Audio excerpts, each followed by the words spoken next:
Ahmad Jamal, jazz pianist with a measured approach, dies at 92.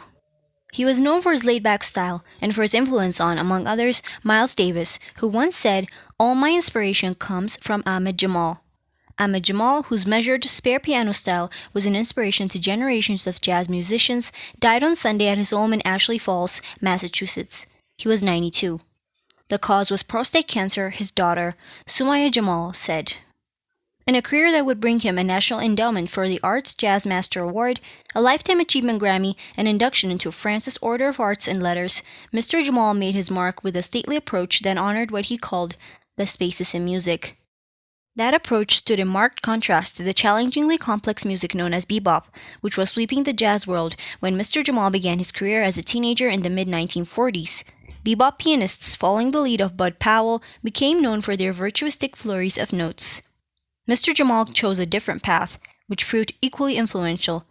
The critic Stanley Crouch wrote that bebop's founding father, Charlie Parker, was the only musician more important to the development of fresh form in jazz than Ahmad Jamal. In his early years, Mr. Jamal listened not only to jazz, which he preferred to call American classical music, but also to classical music of the non-American variety. "We didn't separate the two schools," he told the New York Times in 2001. "We studied Bach and Ellington, Mozart and Art Tatum. When you start at 3, what you hear, you play. I heard all these things." Mr. Jamal's laid-back, accessible style, with its dense chords, its wide dynamic range, and above all, its judicious use of silence, led to more than his share of dismissive reviews in the jazz press early in his career.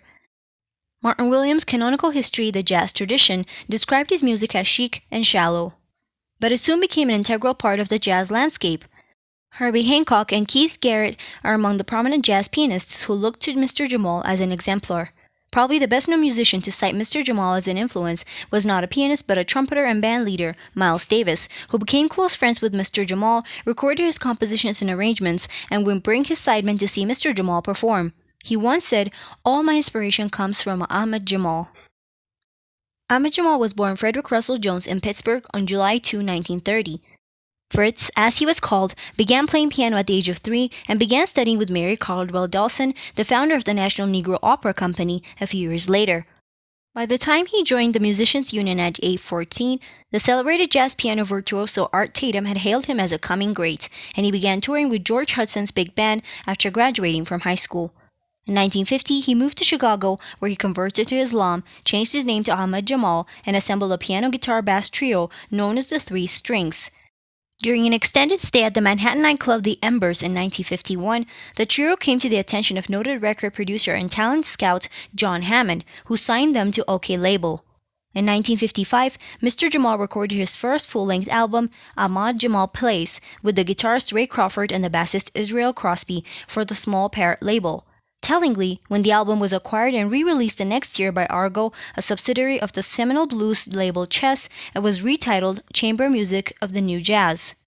Mr. Jamal received his first major national exposure with the Argo album At the Perishing But Not For Me, recorded at a Chicago nightclub in 1958 with Mr. Crosby and the drummer Vernel Fournier. It spent more than 2 years on the Billboard album chart, an all but unheard of stretch for a jazz album.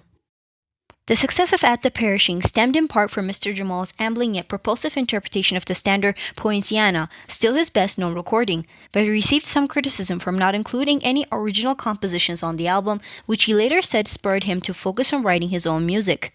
Mr. Jamal's output was as prodigious as his light-fingered style was economical. He released as many as 3 albums a year in the late 1960s and early 70s, and more than 60 in his career. He also founded a handful of record labels, a management company, and a Chicago nightclub and restaurant called the Alhambra, although that venture lasted less than a year. In keeping with his religious beliefs, the Alhambra did not serve alcohol, which presumably hastened its demise. The Alhambra's financial difficulties marked the beginning of a dark period of Mr. Jamal's life, in which he walked away from performing for almost 3 years. The club closed in December 1961, and 3 months later, he filed for divorce from Miriam Jamal, formerly named Virginia Wilkins, whom he had married when he was 17.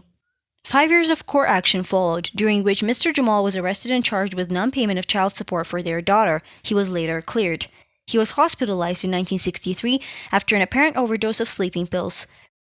Not until 1964 did he begin touring and recording again. He married first as a teenager, and that marriage ended in divorce. He married Sharifa Frazier, the mother of Sumaya, in early 1960s and then divorced in 1982. He married Laura Hess Hay, his manager, the same year, and they divorced in 1984, though she continued to represent him until his death. In addition to his daughter, he's survived by two grandchildren.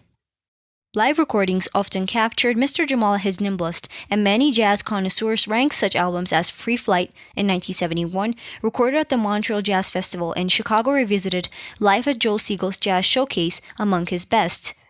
In 2011, Mosaic Records released a 9 CD box set consisting of the 12 albums he recorded for Argo between 1956 and 1962. His album, Blue Moon, a well-received collection of originals and standards, was released in 2012 and nominated for a Grammy Award. His album, Marseille, was released in 2017, and Ballads in 2019. Last year, Mr. Jamal released two separate double-disc collections, Emerald City Nights live at the Penthouse from 1963 to 1964, and from 1965 to 1966, consisting of previously unreleased live recordings made in Seattle. A third set, from 1966 to 1968, is planned. The reverence with which Mr. Jamal was held stretched well beyond the jazz world. Clint Eastwood used two tracks from But Not For Me on the soundtrack of his film The Bridges of Madison County. But the more extensive tributes have come from the world of hip-hop. Tracks like De La Soul's Stakes Is High and Nas's The World Is Yours, along with dozens of other rap songs, have sampled Mr. Jamal's piano riffs. As infectious as those riffs were, it was ballads that held the strongest appeal to Mr. Jamal. Like many of the interpreters of the standard repertoire, he made a point of learning the lyrics to the song he played. He spoke approvingly to the Times in 2001 about a conversation he once had with a great jazz saxophonist who was also known for his way with a ballad. "I once heard Ben Webster playing his heart out on a ballad," he said. "All of a sudden he stopped. I asked him, 'Why did you stop, Ben?' He said, 'I forgot the lyrics.'" Ahmad Jamal, measured maestro of the jazz piano, last words before he died. "It was a privilege to have lived. I want my life to be the greatest story.